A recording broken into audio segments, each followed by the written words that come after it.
மன்னாரில் காற்றலை மின் திட்டங்களுக்கு எதிரான மக்கள் எழுச்சி பசுமை வளர்ச்சி வேண்டாம் என்பதல்ல உரிமை காக்கும் போராட்டம். பார்வையாளருக்கு வணக்கம். எமது இந்த சனலுக்கு முதல் தடவையாக வருபவர்கள் சப்ஸ்கிரைப் செய்து உங்களுடைய பேராதரவை வழங்குமாறு உங்களை பேரன்புடன் கேட்டுக்கொள்கின்றேன். மன்னாரில் காற்றலை மின் திட்டங்களுக்கு எதிரான மக்கள் எழுச்சி பசுமை வளர்ச்சி வேண்டாம் என்பதல்ல உரிமை காக்கும் போராட்டம். மன்னார் தீவிலும் அதை சுற்றியுள்ள பிரதேசங்களிலும் மக்கள் மற்றும் சுற்றுச்சூழல் ஆர்வலர்கள் காற்றலை மின் உற்பத்தி என்ற பெயரில் நடைபெறும் தொழில்முறை திட்டங்களுக்கு எதிரான தன்னிச்சையாக கிளர்ந்தெழுந்துள்ளனர்.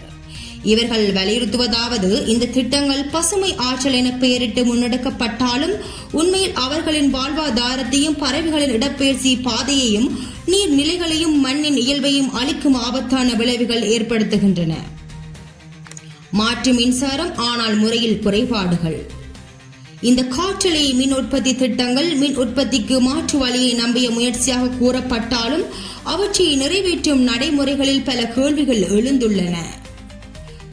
நில உரிமை பிரச்சினைகள், விலை நிர்ணயத்தில் தெளிவின்மை, சமூக ஆலோசனை இல்லாமை ஆகியவை மக்களுக்கு உரிமை மீறப்பட்ட உணர்வை தூண்டியுள்ளன.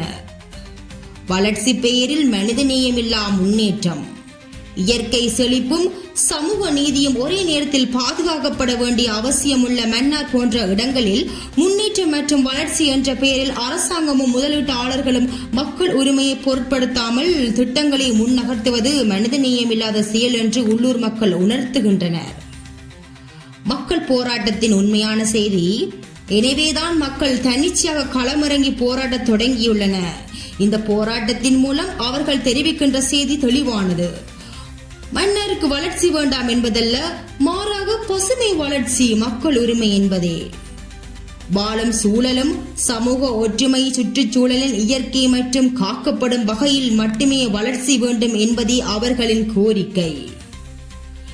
அதாவது வளர்ச்சிக்காக சூழல் அழிவும் மக்களின் வாழ்வாதார இழப்பும் விலை கொடுக்கப்படக்கூடாது என்கிறார்கள். அதிகாரிகளின் பொறுப்பு. இப்போது கேள்வி, மன்னார் மக்களின் இந்த கோரிக்கைகளுக்கு சம்பந்தப்பட்ட அதிகாரிகள் கரிசனை காட்டுவார்களா? சூழல் பாதுகாப்பையும் சமூக உணர்வுகளையும் ஒருங்கிணைக்கும் வகையில் தீர்வுகளை அரசாங்கம் திட்ட முதலீட்டாளர்களும் ஆராயுமா? மன்னாரின் குரல் இப்போது தேசிய மட்டத்திலேயே எதிரொலிக்கிறது. அது வளர்ச்சி வேண்டாம் என்பதல்ல, வளர்ச்சி மனிதனையும் இயற்கையையும் ஒன்றாக காக்க வேண்டும் என்பதே வலியுறுத்துகின்றது. இதுபோன்ற செய்திகளை உடனுக்குடன் தெரிந்து கொள்ள எமது இந்த சங்கிலியன் சேனலை சப்ஸ்கிரைப் செய்து இணைந்திருங்கள். நன்றி, வணக்கம்.